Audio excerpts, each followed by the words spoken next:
Ng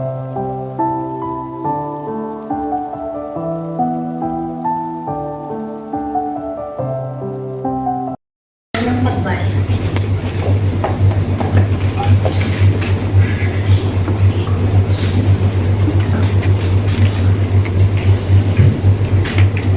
Unang pagbasa. Pagbasa mula sa aklat ng karunungan.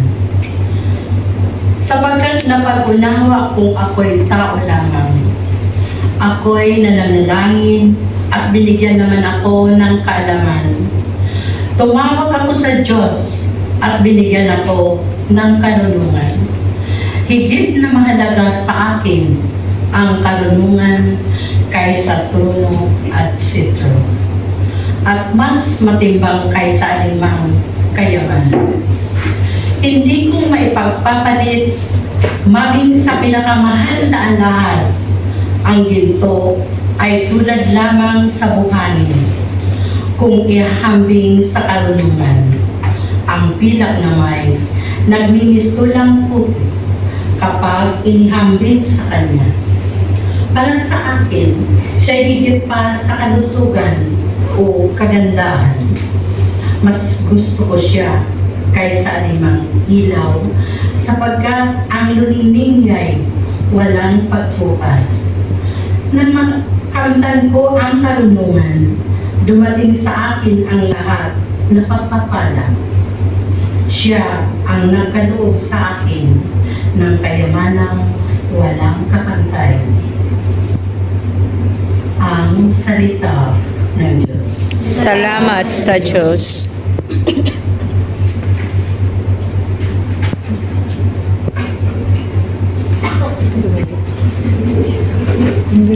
Salmong tugon. Ang ating ipong itutugon, pag-ibig mo'y ipadama, aawit kaming masaya. Pag-ibig mo'y ipadama, aawit kaming masaya. Yamang itong buhay namin, maikling lang na panahon. Itanim sa isip namin upang kami ay gumulit. Hanggang kailan pa ba tuon titiisin? Yarin lagay itong iyong mga lingkod. Sa gitna ng kahirapan, tugon. Pag-ibig mo'y ipadama, aawit kaming masaya. Kung umagay ipadama, yaong wagas mong pag-ibig. At sa buong buhay namin, may galak ang aming awit. Yaong maging hirap namin, tumbasan mo ng ginhawa. Singhaba rin ng panahon, ang ipalit na ligaya, tugon. Pag-ibig mo'y ipadama, aawit kaming masaya. Ipakita sa lingkod mo ang dakila mong gawain. Sa kasunod naming lahi ay gayon mo rin ituloy. Panginoon naming Diyos, kami sana'y pagpalain. Magtagumpay sana kami sa anumang aming gawain, tugon. Pag-ibig mo'y ipadama, aawit kaming masaya. Diretso rin yan. Tunay na makapangyarihan ng salita ng Diyos at nababatid niya ang laman ng ating mga puso at isipan. Wala tayong maitatago sa Diyos. Pangalawang pagbasa.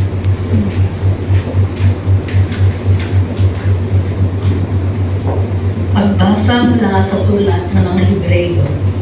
Ang salita ng Diyos ay buhay at mabisa, higit na matalas kaysa alimang taba na magkadulay talim. Ito'y tumatagos maging sa pinaghihiwalayan ng kaluluwa at espiritu ng mga kasukasuan at kaluluoan ng buto. At nalalaman nito ang mga iniisip at binabalak ng tao. Walang makapagtatago sa Diyos. Ang lahat ay hayag at lantad sa kanyang paningin at sa kanya tayo magsusulit.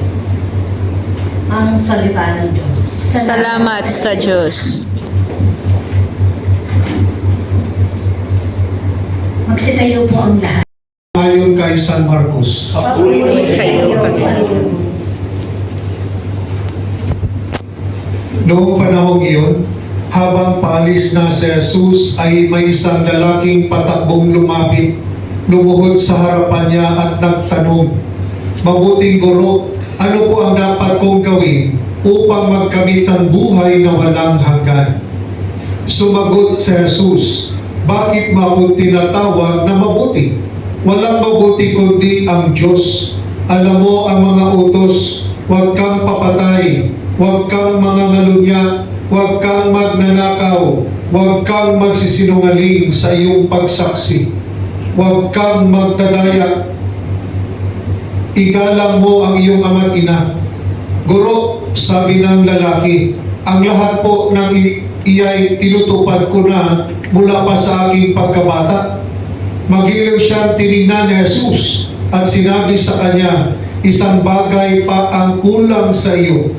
Humayo ka, ipabili mo ang iyong ari-arian at ipamigay sa mga dukha ang pinagbilhan at magkakaroon ka ng kayamanan sa langit. Pagkatapos, bumalik ka at sumunod sa akin." Namanglaw ang lalaki nang marinig ito at malungkot na umalis sapagkat siya'y napakayaman. Tinignan ni Jesus ang mga nasa paligid niya at sinabi sa kanyang mga alagad, "Napakahirap mapabilang ang mayayaman sa mga pinagharian ng Diyos." Nagtaka ang mga alagad sa pananalitang ito. Muling sinabi ni Jesus, "Mga anak, talagang napakahirap mapabilang sa mga pinagharian ng Diyos.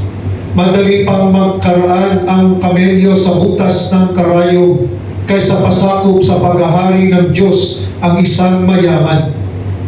Lalong nagtaka ang mga alagad, kaya't sila'y nagtanungan, "Kung kayo'y sino ang maliligtas?" Tinitigan sila ni Jesus at sinabi sa kanila, "Hindi ito magagawa ng tao, ngunit hindi ito mahirap sa Diyos. Magagawa ng Diyos ang lahat ng bagay." Ang mabuting balita ng Panginoon. Pinupuri ka namin, Panginoon Hesus Kristo. Sino po ba ang Yung ating kaligtasan ay ang pagmamahal ng Diyos, pagmamahal sa kapwa. Kung sa ibang ebanghelyo, kung natandaan natin, there was a scholar of the law who approached Jesus, lumapit, "Lord, what is the greatest commandment?" Diba, nagtanong sa anong pinakamahalagang utos, banal na utos? Ano yung sagot ni Jesus? Natandaan nyo? Love God above all. Love God, Love and your neighbor. So sa lahat ng mga utos, ang pinakahalaga pala, pagmamahal. Mahalin ang Diyos, mahalin ang kapwa. Hindi lang mahalin ang Diyos, period. Mahalin mo rin ang Kapwa. So ang kaligtasan pala ay pagmamahal. Salvation means to love God and to love our neighbor. Ito yung po ang punto ng ating pagbasa. Diba? May mayaman, maganda na itong lumapit siya. Diba? Lumapit, tumod sa harapan ni Jesus. At sinabi nga dito, "Mabuting guro, ano po ang dapat kong gawin upang magkamit ng buhay na walang hanggan?" He approached Jesus and asked, "What must I do to have eternal life?" Tayo ba pag pumasok ng simbahan, ito ba yung hingin, "Lord, ano bang gawin ko, Lord, para mapabanal ang buhay ko? Lord, ano bang gawin ko, Lord, para magkaroon ng kaligtasan?" Ito ba ang mga panalangin natin? Hindi. Kakaiba. "Lord, bigyan ko ng pera mo." "Lord, sana Lord, Manalo ako sa Mark 6. Lord, sana Lord, mabait yung, makahako ng trabaho, mabait yung aking Lord." Pero, di ba maganda yung itong tao ito, Oo. ang panalangin niya. Kasi mayaman na siya. Na mapabanal, how to attain eternal life. Sana gayahin din natin siya, no? Na para bang pag pumasok ng si Lord, tulungan ko mapabanal ang buhay ko, Lord. Tulungan ako na masunod yung kalooban. Hindi lang na sarili, Lord, bigyan mo kami ito, Lord. No. Ang tunay na panalangin, sabi nga, ang panalangin, magdala sa atin ng kaligtasan. Okay? So, sabi nga, sinagot naman siya ng Panginoon, kung gusto mo pumunta ng langit, sundin mo yung mga batas. Diba? At sinabi dito na yung tawag ito, Lord, maliit pa lang ako, Lord, sinunod ko na yan, Lord. Diba? Sinunod ko na, Lord. At sabi ng Panginoon, magiliw siya, tinignan ni Jesus, at sinasabi, magiliw, ibig sabihin talagang namangha, na-inspired. Yes. No? Ang Panginoon na ginawa niya, bata pa lang siya, hanggang ngayon, parang pini-perfect niya ang pagsunod sa batas. He tried to follow the law since childhood. Diba? Talagang that's why magiliw siya, tinignan ni Jesus. Talagang minahal niya ang Diyos. No, he loved God by following the law. Pero may hamon. Diba? Isang bagay pa ang kulang sa iyo. Humayo ka, ipabili mo ang iyong ari-arian at ipamigay sa mga dukha ang pinagbilhan at magkakaroon ka ng kayamanan sa langit.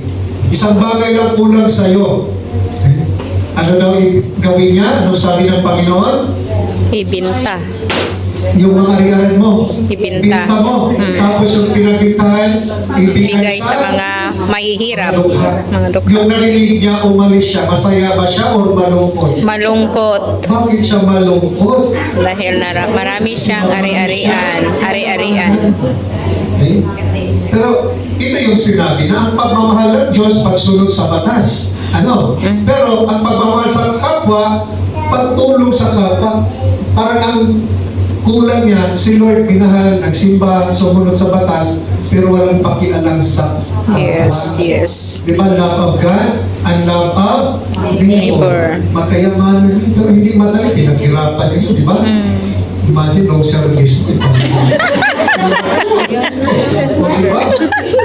Pero ang punto naman dito, Bigay mo yung 80. na huwag kalimutan ang kapwa. Hindi lang ang pananampalataya sa simbahan, paglabas din natin, tumulong din tayo sa mga nangangailangan. Ipag-pray Amen. din natin. Lalo sa community natin, di ba? May kakilala kayo sa community. Tayo sometimes, we just criticize. Yes. But we do not pray for them. As body of Christ, maski ayaw mo siya, ipag-pray mo. Lord, sana mabago siya. Lord, sana matamaan ng travel. Oh, diba? But, yes, we can correct.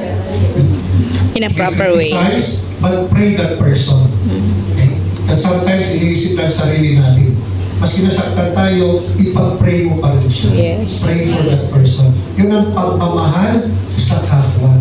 You are generous to others. Even if you're hurt, but when you pray the person, that is an act of Generosity. Okay? So, Jesus is reminding us that to eternity, to have eternal life, love God, pagsunod sa batas, and love of neighbor, paglingkod to our brothers and sisters. At sabi dito ni mga alagad, ang hirap pala nito. No? Sino makapasok sa langit? Ang hirap pala. Napakahirap mapabilang. No? Sabi nga ng Panginoon, mas mabuti pala yung camel Yes. can enter the eye of a needle kaysa mayayaman. Pero ito ay hindi ito literal. Sa yung pamayanan, komunidad na tayo, walled city yan. May main gate, pag sarado na yung gate, merong isang daan, pag may mga negosyante na relate, doon lang siya papasok. At isang tao lang ang piling makapasok doon. Tawag niyan ay eye of a needle. Term lang. Eye of a needle. Parang tao lang. Ang kasi ang purpose doon, pag may kaaway, papasok mag-isa lang. Madaling mapahintog siya. Kasi isa lang pwede makapasok. Naintindihan mo na picture doon. May main gate. Yeah.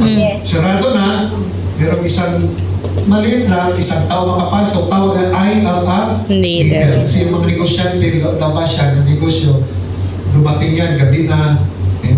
So, doon lang dadaan. Yung main gate, sarado na. Okay? So, yun ang eye of a needle. Sabi nga, pag mayaman ka, dami kang dala-dala, pag kayamanan mo, Baga. kasi makapasok doon, tao lang. Ayun ang ibig sabihin dito. Ang napakahirap pala, yung mayayaman na makapasok, pag ang kayamanan mo, feeling mo, yun ang kaligtasan mo. gamitin natin yung kayamanan sa paglingkod ng kapwa. Kung nag-bless ka, if you are blessed with material things, there is a message that God is using you to bless others. Yes. Hindi lang yung kayamanan para sa'yo. Instrument lang tayo. Yes. Gagamitin ka ng, kasi iba tayo, hindi naman, Lord, bigyan mo ko ng pera, Lord. Hindi na automatic, plain pera. Sometimes God use people to help the poor. Naalala ko tuloy yung joke, yung isang bata sa simbahan, sa Baclaran. Gutom na gutom, Panginoon, Lord, give me money, Lord. I want to buy bread, Lord. I'm so hungry, Lord. 2 days, Lord. No food, no eat, Lord. Eh, narinig naman ang polis. Sabi nga, big kasi 20 lang, Lord. Narinig ang polis, tawa naman yung polis. Kasi kumikita lang, tabihin ng polis sa harapan ng 10. Pagpikipin, Lord, salamat, Lord. Mag 10 pesos, Lord. Pero next time, Lord, huwag mo ipadaan sa polis, Lord. Kinuhaan ng 10. Okay, so, meaning, sometimes when we pray, sometimes God Oh, may sends padas, people please. in answer to our prayers. Amen. So, if you are blessed ka, no? If you have a heart, pag may kapatid tayo, may problema, pakinggan mo. Baka ikaw ang pinadala ni Lord. Kasi hindi ka man marites, gagamitin ka ni Lord na hindi mo i-chismis yung sinasabi niya. Pero pag alam mo, chismosa ka talaga, hindi mo papagilan, huwag ka na makinig sa problema niya. Pagkalo siya ng problema. Sa bus pa lang, uy, alam mo, sinabi niyo. So, Sa bus. to help means, sabi nga, to help means yung really sincerely to help the person, to uplift the person. You know, there are some people na parang nagtumutulong, pero baka hindi naman. Sometimes ginagamit lang yung tayo, ginagamit yung mahihirap para sa kanila. Di ba, pupunta na tumutulong sa mga mahirap, video pa yan, live. Baka intention hindi naman talaga tutulungan. Baka sa kanya para lang maraming viewers, maraming followers. Pero ginagamit yung Vlogger mahirap, ginagamit yung mga may sakit para lang tumaas yung kanyang Viewers. But ang intention, not really to help. That real help, sabi nga, mas hindi makita ng tao, si Diyos yung pagtumulong tayo, si Amen. Lord yung pinupurihan natin. Amen. So, ganun. Sabi nga, Lord, paano to? Pag sabi dito, sa tao, hindi ito magagawa ng tao. Ngunit hindi ito mahirap sa Diyos. Human, it is impossible. For God, nothing is impossible. Because the apostle said, ang hirap pala. Pumunta, imagine, ay, kapanitan, ang hirap pala. Ibig sabihin, ang kaligtasan, it belongs to God. Kasi sa tao, sabi, akala itong tao na ito, makapal, Lord, bata pa lang ako, Lord, sinunod ko na. Akala niya, perfect na siya. Pero nakalimutan niya ang pagtulong sa kapwa. Ang kulto dito, Jesus said, for God, all things are possible. Human, talagang mahirap. That salvation belongs to God. Yung kaligtasan. Lord, ikaw yung kaligtasan ko, Lord. Lord, nasa kabila ng kahinaan, in spite of my weaknesses, sinfulness, Lord, hahawak pa rin ako sa iyo, Lord. Ikaw yung aking kaligtasan, Lord. Okay? At nakikita ni Lord yung puso natin. Hindi yung sa panglabas. Maybe we judge people, but si Lord ang nakakita. We should not be discouraged. People will discourage us, but the Lord will always accept us. Kung ano man tayo, di ba? Maging sino ka man. Ang kanta na, maging sino ka man. The Lord, and that is the love of God. Especially for us, OFW, migrants, no? It is not easy yung buhay natin. Para rin tayong pumasok sa karayo. Ang hirap, umalaw. No? Sometimes, pag tumawa ka, gano'n naman, ho! Mayo lang. So, parang yung buhay natin parang hirap gumalaw. Oo. That's why masaya tayo pag linggo kasi galaw na galaw. Galaw na galaw. O talaga ma-express natin, express natin yung buhay natin. And that is why sometimes, pati na ito, express. But of course, sometimes we have to control also na yung pag-express natin, we cannot scandalize people. Yes. So, sabi ko, kung gano'n sa Central, yung kababayan natin, grabe, yung kababayan natin, talagang dami, lakad-lakad, naman ng mga beer, gano'n. Uy, So, naku, pero ang huwag expression naman. Sobrang But express the point yan. here, that sometimes we express that we cannot, scandalize people, hindi ma-harm yung relationship natin sa kapwa, Yes. or sometimes mag-ingat tayo, pag sobrang expression naman, dapat naliligo ng dagat, yan. Tapos hindi mo alam, pinapicturan ka, nakatupis ka, pinadala sa asawa, galing ka naliligo sa asawa. Kaya sa Pilipinas, hindi ka nakatupis, dyan. Tapos sa likod, sino yan sa likod? But sometimes we should be careful also. Okay, so the readings today reminds us that salvation belongs to God. Ang kaligtasan pala, pagmamahal sa Diyos at pagmamahal sa kapwa. Tumayo at ipahayag natin ang ating pananampalataya, sumasampalataya.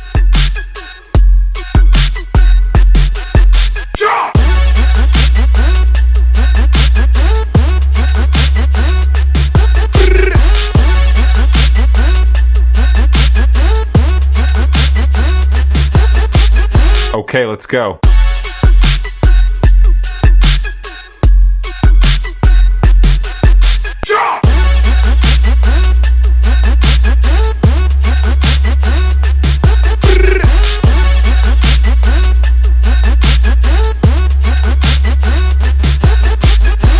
Okay, let's go.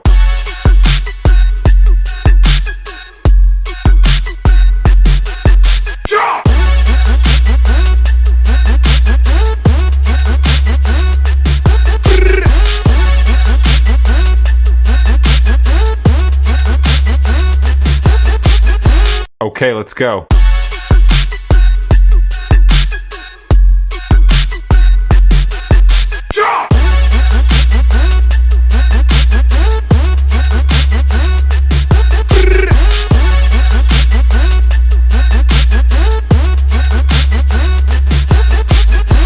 Okay, let's go.